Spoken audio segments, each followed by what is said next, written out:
Imagine losing thousands of dollars a year, even without noticing it. And the crazy thing is, it's something you can avoid quickly.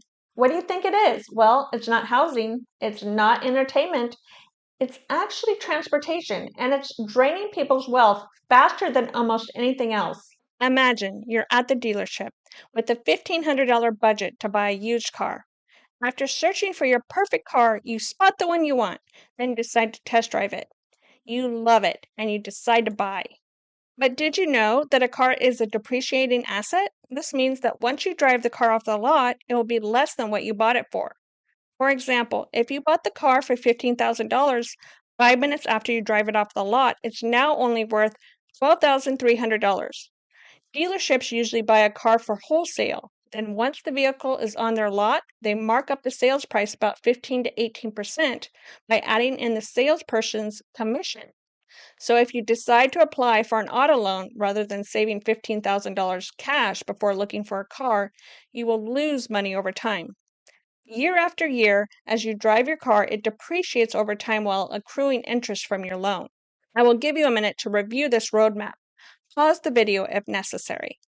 When you own a car outright, something interesting happens. You mentally see it as an asset you're protecting. You drive it longer, you avoid replacing it too soon, and you get the full life out of it. But when you're making payments, your brain treats the car differently. Monthly payments make the car feel more expensive, so people feel justified upgrading more often, which means constant debt cycles. You never feel like you're done paying because you're not. This is why transportation drains wealth so quickly. Cash buyers typically keep their cars 8 to 12 years, but car loan buyers replace theirs every 3 to 5 years. And that difference? That's tens of thousands of dollars lost, all because of psychology. So, would you rather pay almost $8,000 more for a 4-year car loan that will eventually depreciate? Or start saving money now, pay cash for your car, and be debt free? Having a personal car loan on top of your depreciating asset can put you in debt for years.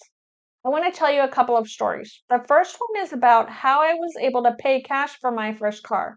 I started my first job at 15 making minimum wage. However, my dad ingrained in me that I would have to pay cash if I wanted a car. Think about it this way. If you get a personal loan for your car, you are already creating unwanted debt for yourself. I know many people who don't have a car and they ask people for rides, use a trolley or a train station, ride their bike, or walk to work or school. If you have the will to be financially free and the get go, signing up for a personal loan or lease is not the way to start. A car should be a means of transportation to get you from point A to point B. Having the money to pay for a car outright will give you confidence and pride that you will own your car and are debt free. The second story is about my coworker. Let's call her Sarah. Sarah told me she had just bought a brand new car and was so excited because she worked hard to pay for the monthly payments. But the payments ended up being $600 a month with interest. About 6 months later, Sarah came into my office and said that she regretted having such a large payment on her car purchase. The car was a gas guzzler and the costs were higher than she could afford. Sarah also wanted to move out of her parents' home but couldn't because of the costly car purchase. I recommended Sarah sell her car and buy a car that she could pay cash for. Sarah ended up selling her car and moved out of her parents' house while enjoying her freedom with no car payment. As a financial expert, a good rule of thumb is to keep your car for more than 10 years because on top of your purchase, you also have to pay for vehicle registration and sales tax. I have a 2014 Mazda that I paid cash for. I've maintained it by replacing the battery and changing the oil, but that's it. This vehicle should last me at least 200,000 miles before I need to sell it. And I love that I don't have to pay monthly payments. I love my SUV. It's big enough to space for groceries or home improvement supplies. So the moral of these two stories is that you should be proud that you own the car that you worked so hard for rather than struggling with monthly payments for 4, 5, or even 6 years. Money allows you to have choices and control over your finances.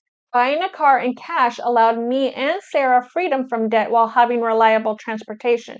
My hope is by providing you with these personal financial tools, you can avoid costly mistakes like Sarah originally had.